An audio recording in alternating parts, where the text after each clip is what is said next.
Mas falando em Tarcísio de Freitas, teve uma manifestação dele que é importante que nós analisemos aqui. Eu quero inclusive trazer essa fala, essa declaração do governador Tarcísio de Freitas. Ele defendeu a adoção da prisão perpétua no Brasil para alguns crimes. A fala aconteceu durante um encontro com agentes, com integrantes do mercado financeiro. A nossa produção, inclusive, separou a fala do governador Tarcísio. Vamos acompanhar. A mudança de legislação, ela é bem-vinda e ela é necessária. E eu defendo algumas mudanças que sejam até radicais, né? Que a gente comece a realmente enfrentar o crime com a dureza que o crime merece ser enfrentado. Eu não acho, por exemplo, nenhum absurdo você ter a prisão perpétua no Brasil. Eu acho que a gente tem que aproveitar para repassar aquilo que a gente está fazendo. Mal comparando, vamos ver o que o Bukele fez em El Salvador. O que era e o que é. Agora, se a gente traz segurança para as pessoas, a gente está trazendo também segurança para os investidores. Pois é, o governador disse que as pessoas não estão se sentindo seguras. E por essa razão, a segurança pública vai ser o grande tema nas eleições de 2026. E ele, como pudemos acompanhar, defendeu o trabalho, a estratégia do presidente de El Salvador, Nayib Bukele, no país. O salvadorenho ficou muito conhecido, né? Muito famoso, porque ele adotou aquela política de tolerância zero contra o crime organizado, força bruta ali no combate ao crime, e também a construção de um mega presídio com capacidade para 40 mil bandidos. Enfim, a gente vai discutir esses aspectos trazidos pelo governador Tarcísio, mas eu quero lembrar, você que nos acompanha, que o tema da nossa enquete trata justamente dessa situação que trouxe Tarcísio de Freitas. Você que nos acompanha, acha que o Brasil deveria adotar um sistema parecido com El Salvador, na segurança pública, no sistema prisional? Isso é aplicável no Brasil? Você acha que é possível que a gente consiga implementar esse modelo num país bem maior do que em El Salvador?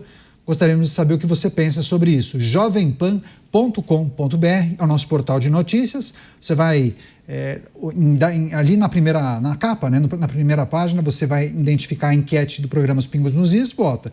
Se puder, vote também no YouTube de Os Pingos nos Is. A gente conta com você, com a sua manifestação. Daqui a pouco eu trago uma parcial e no final a gente vai trazer o posicionamento da nossa audiência durante todo o programa. Então, vote no portal da Jovem Pan e também no nosso YouTube. Enfim, eu estou fazendo essa introdução para passar para o nosso comentarista para receber a rede. Todos vão acompanhar a análise do Roberto Mota. Deixa eu receber as pessoas que nos acompanham pela rede Jovem Pan. Roberto Mota fará a análise sobre um posicionamento de Tarcísio de Freitas em um evento. Ele defendeu a prisão perpétua no Brasil para alguns crimes, inclusive elogiou o modelo de El Salvador. Mota, o que você pensa sobre essa reflexão feita por Tarcísio? Pela primeira vez eu vou discordar do governador Tarcísio, porque eu não acho que prisão perpétua seja uma medida radical. Eu não vejo nada de radical nela. O Brasil, finalmente, tem líderes preparados para enfrentar o crime. E a postura do governador Tarcísio é uma prova disso. Esse preparo para enfrentar o crime, ele envolve duas coisas. Primeiro, é o conhecimento de uma coisa chamada teoria econômica do crime. Essa teoria que deu ao um de seus criadores, o economista Gary Becker, o Prêmio Nobel de 1992, é amplamente desconhecida e ignorada aqui no Brasil. A esmagadora maioria dos nossos especialistas em segurança pública, aquela turma que se veste meio descolado, que tem sempre uma pegada diferente para falar dos criminosos, que sugere que a polícia use pedras para enfrentar fuzis, essa turma desconhece a teoria econômica do crime em detalhes. A teoria diz o seguinte: o criminoso ele é movido a incentivos e punições. Se você reduz os incentivos e aumenta as punições, as pessoas vão pensar duas vezes antes de cometer o crime. Mas há um outro componente essencial nisso, que é brilhantemente demonstrado pelo governador Tarcísio nessa fala dele. O combate ao crime é uma decisão moral. Ninguém consegue combater o crime de verdade se não tiver a convicção de que o criminoso está errado, que ele violou direitos e ele precisa pagar pelo crime que cometeu. O criminoso não precisa de acolhimento. O criminoso não precisa de recolocação profissional. O criminoso não precisa de educação. Alguns dos criminosos mais bárbaros do Brasil e do mundo têm curso superior. O que o criminoso precisa é enfrentar as consequências dos seus atos, e isso, em alguns casos, significa passar o resto da sua vida isolado da sociedade. Porque a sentença do criminoso jamais pode ser mais leve do que a sentença da vítima. As reflexões dos nossos comentaristas sobre a fala de Tarcísio de Freitas defendendo, em alguns casos, prisão perpétua aqui no Brasil. Dávila. A prisão perpétua é importante, principalmente em alguns crimes. Por exemplo, líder de facção tem que ter prisão perpétua. É uma das formas fundamentais para inibir pessoas a entrar nessa carreira do crime e continuar matando pessoas, traficando drogas e causando esse desastre que é o Estado brasileiro, cada vez mais caminhando rumo ao narco-estado. Então, país democrático, a Itália, tem pena perpétua para quem é líder de máfia. Então, eu vou ter que fazer igual. Segundo ponto, Caniato, e aí a minha discordância um pouco com o governador, pare de olhar para esse negócio de El Salvador, vamos olhar para os países democráticos que reduziram o crime.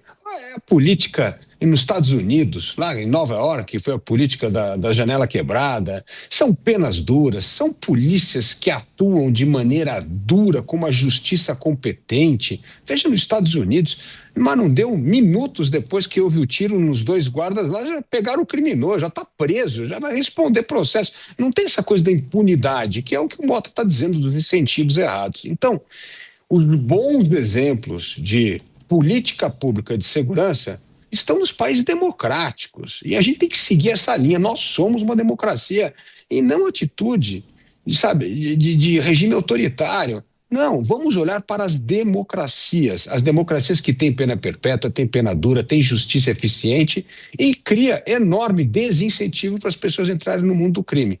Então, eu espero que, inclusive nessa PEC de segurança, que o deputado Mendonça Filho está relatando, que venha, sim, penas duríssimas para combater o crime organizado. Nós precisamos de uma legislação específica, que é essa lei antimáfia, que é fundamental para avançarmos neste tema. Agora, se não combater a impunidade na justiça, Caniato, você pode ter a lei mais dura do mundo que você vai continuar estimulando as pessoas a continuar no crime.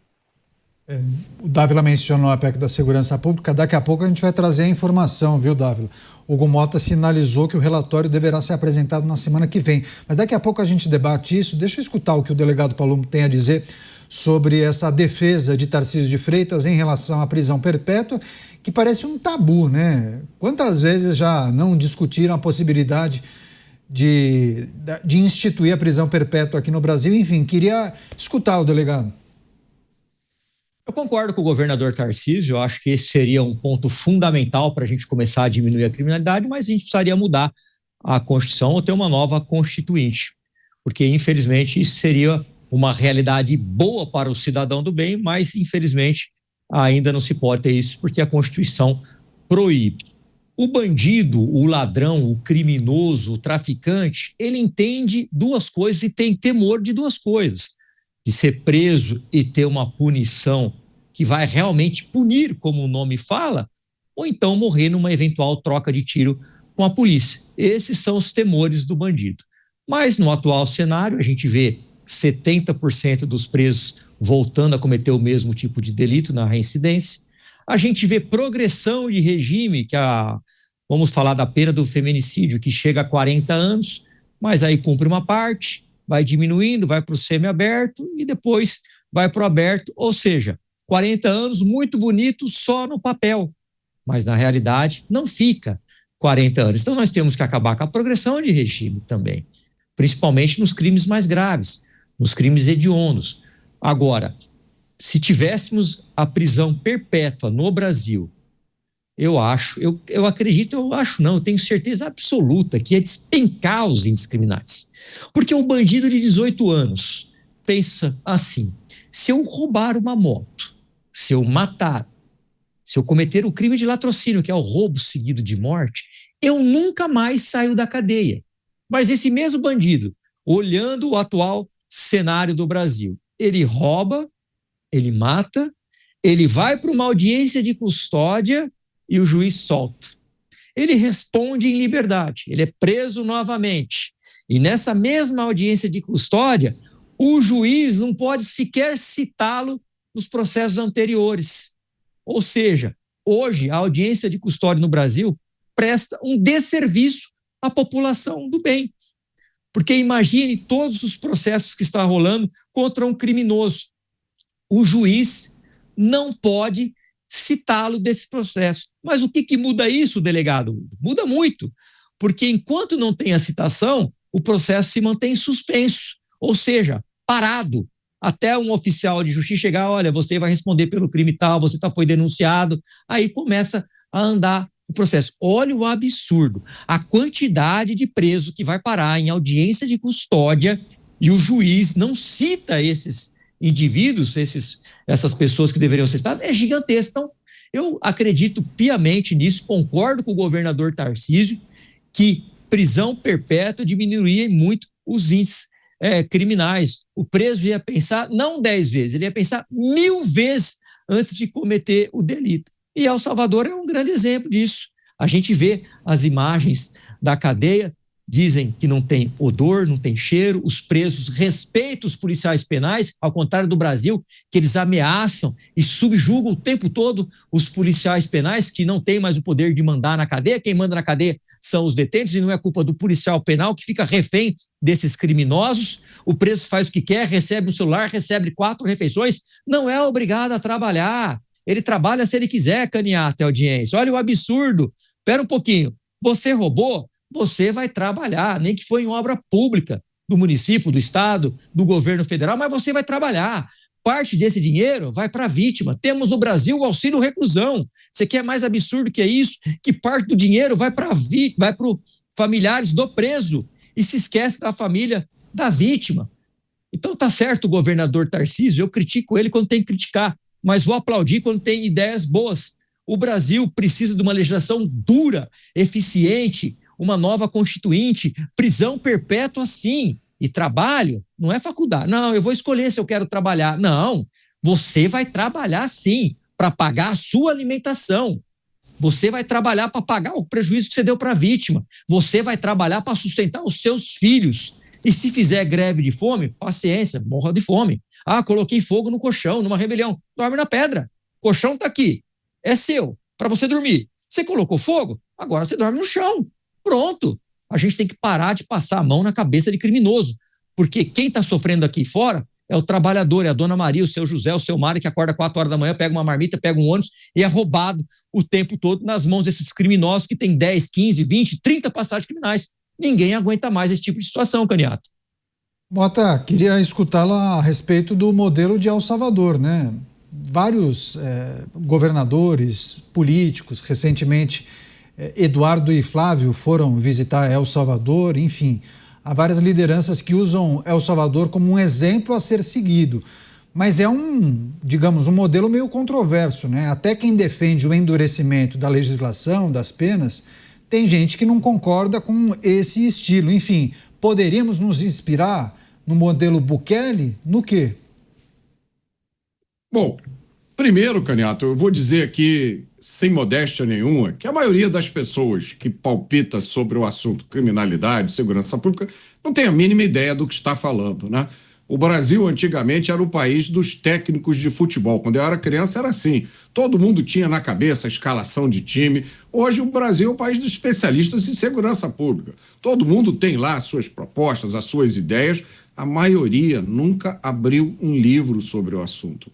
A maioria nunca conversou com um policial, um promotor ou um magistrado para conhecer a realidade. Então, vamos comer esse boi aos bifes. Primeiro, existem várias alternativas. El Salvador não é o único caminho para o Brasil sair da crise de criminalidade.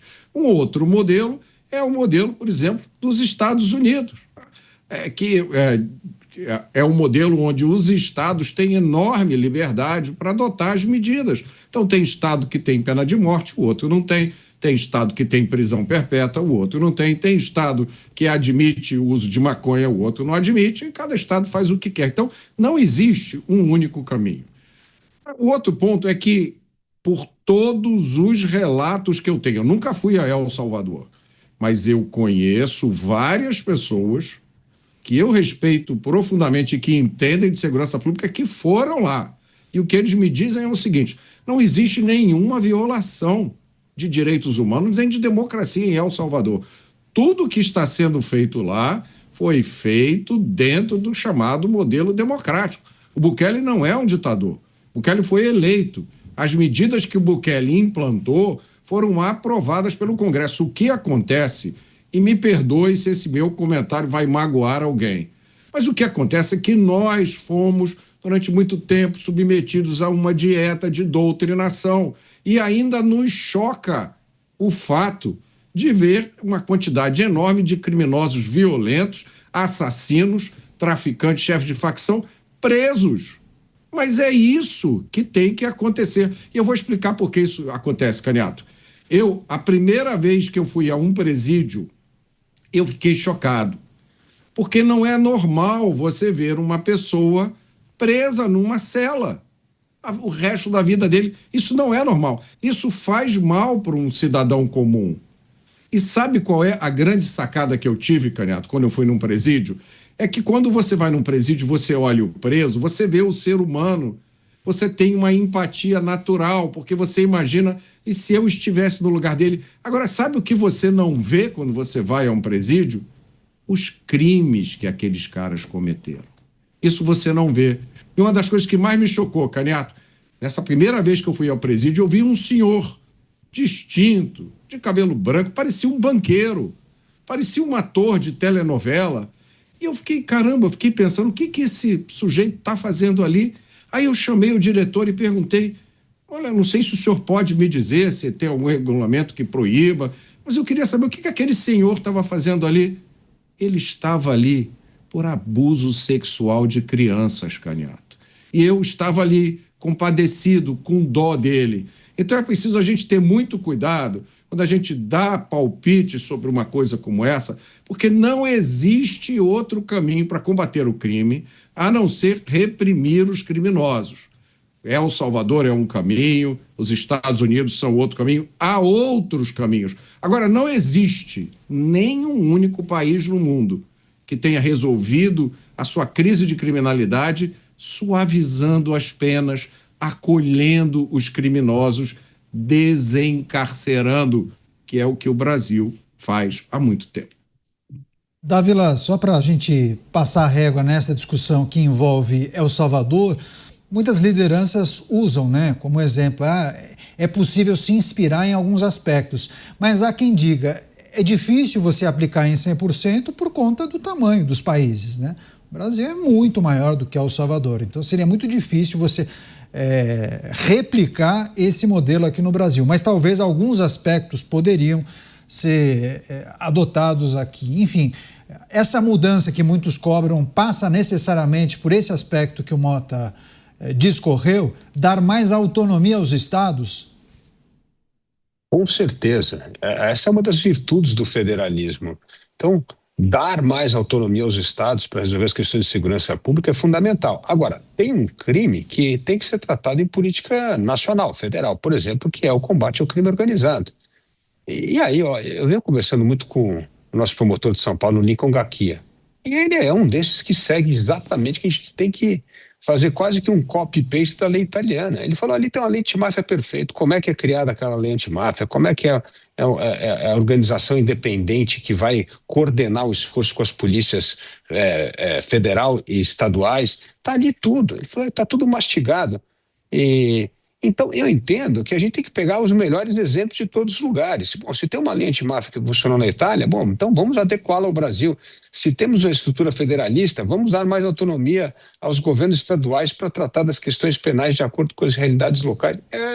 E outra coisa que é muito importante, e o Mota mencionou nisso, é para testar política pública. Um estado vai ser mais tolerante, outro vai ser mais rigoroso, um tem pena de morte, outro não tem. E aí vamos ver qual é o resultado final que isso tem na redução da criminalidade. Então, sim, existem excelentes modelos para ser seguido. E eu acho que é fundamental mergulhar. Para cada tipo de caso, nós vamos precisar de talvez um modelo melhor do que em outro. Então, assim, para o crime comum, melhor a gente ter mesmo mais descentralização, cada estado vai tomar conta da sua política de segurança pública. Para o combate ao crime organizado, que é uma coisa transnacional, a gente precisa do governo federal, e aí precisa de outro tipo de legislação. Então, é isso mesmo. Agora, tudo se resume ao que o Mota bem disse, é diminuir a impunidade, aumentar o custo do crime e botar gente na cadeia. É isso que a gente precisa fazer. Se não tivesse essas três vertentes, então não tem nada. Então nada vai funcionar. Delegado Palumbo, além dessa discussão sobre a prisão perpétua, há outras coisas mais palpáveis, né?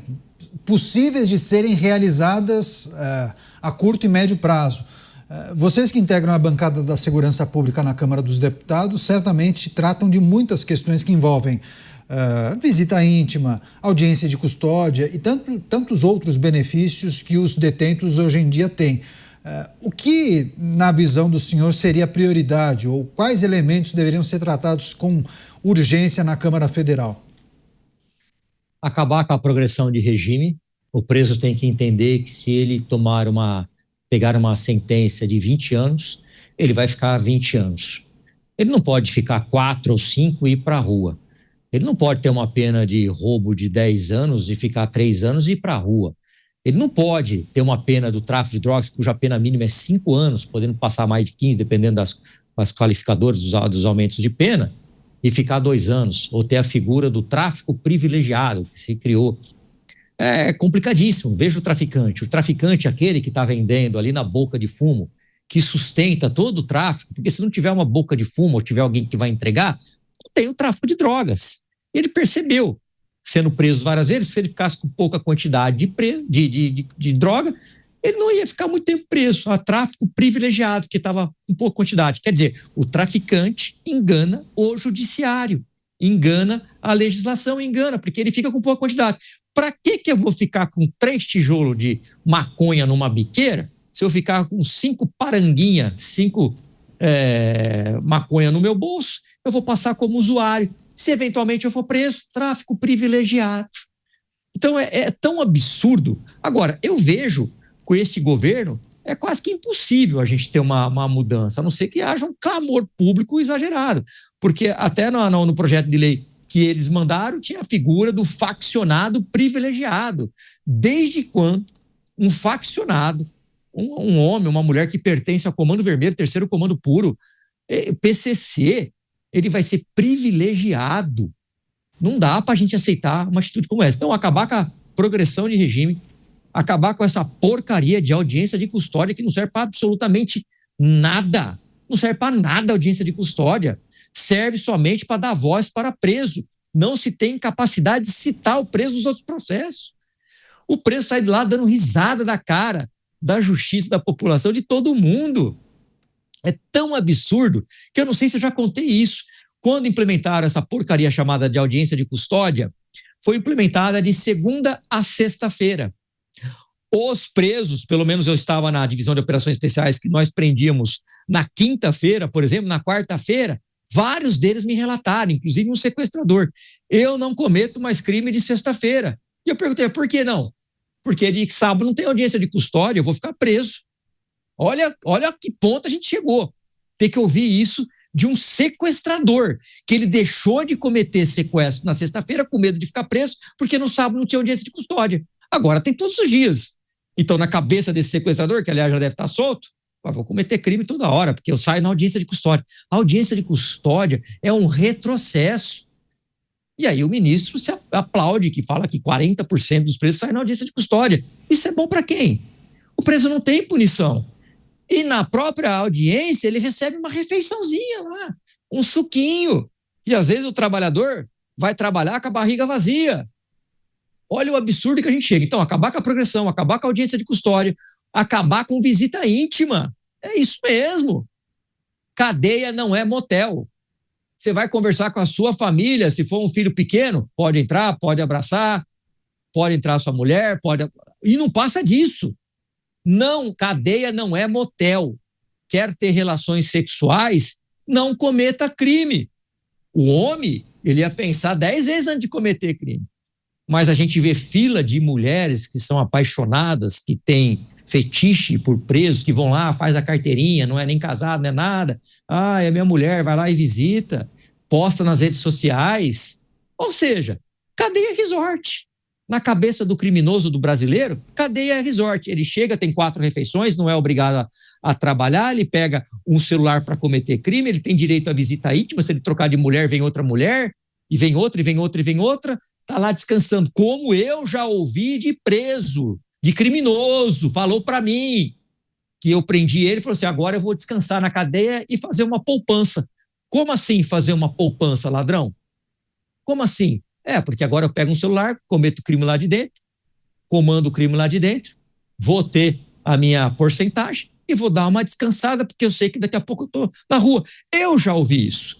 Mas quem não está acostumado com o ambiente policial, como o próprio Mota falou, quando vê um criminoso com a cabeça baixa, se comove, fica com dó. Agora, todo policial que tem experiência de rua, nem todos, porque tem uns que nunca prenderam nem o dedo na porta, foram maçaneta a vida inteira, abriram e fecharam porta para chefe, para comandante, para delegado. Ou ficaram dirigindo e passando pretinho no pneu. Foi a única coisa que fizeram na vida e são promovidos rapidamente. Agora, aquele que trabalha vai parar na corregedoria diversas vezes. Ele não se comove com o bandido. Ele se comove com a mãe da vítima, que teve o filho, como o Mota falou, que foi violentado por um homem que parecia um banqueiro. Escutando o que o delegado Palumbo compartilha aqui com a gente, a gente acaba fazendo justamente essa reflexão, né? Quantas coisas não precisam ser consertadas. Eu vi que o Mota fez algumas anotações, talvez tenha um complemento a fazer. Daqui a pouco a gente vai trazer informação sobre a PEC da segurança pública. Quer fechar só essa discussão, Mota? Vai lá. Quero sim. Eu só queria dizer que, além de concordar com tudo isso que o delegado falou, eu sempre preciso lembrar, por trás de tudo isso tem que existir a reprovação moral do crime. Enquanto as pessoas acharem que o criminoso é um pobre coitado, enquanto as pessoas tiverem pena desses bandidos, né, que, como o delegado disse, fazem o cálculo. Eu vou roubar na sexta porque não tem audiência de custódia. Eles fazem o cálculo. Caniato, eu já ouvi de 2 criminosos aqui em Ipanema, já faz muito tempo isso, mais de uma década. Um criminoso falando para o outro, vai nela que é fácil. Sabe quem era? A ela? Era uma mulher grávida, com um filho, que estava voltando da praia no domingo em Ipanema. E aí os 2 pivetes, adolescentes em conflito com a lei, é o termo correto, decidiram ir em cima da mulher grávida. Punição para o criminoso. Essa é uma ideia que tem que pegar. Essa ideia tem que ser ensinada nas escolas. Sabe o que mais precisa ser ensinado? Reprovação às drogas. Nós estamos imersos numa narcocultura. Ao mesmo tempo em que se convenceu a sociedade brasileira de que o cigarro faz mal, todo mundo parou de fumar. Quando eu era jovem, quando eu era criança, todo mundo fumava no Brasil, era glamouroso. Fizeram uma campanha, praticamente acabaram os fumantes. Em compensação, fizeram uma campanha para glamourizar o uso da maconha.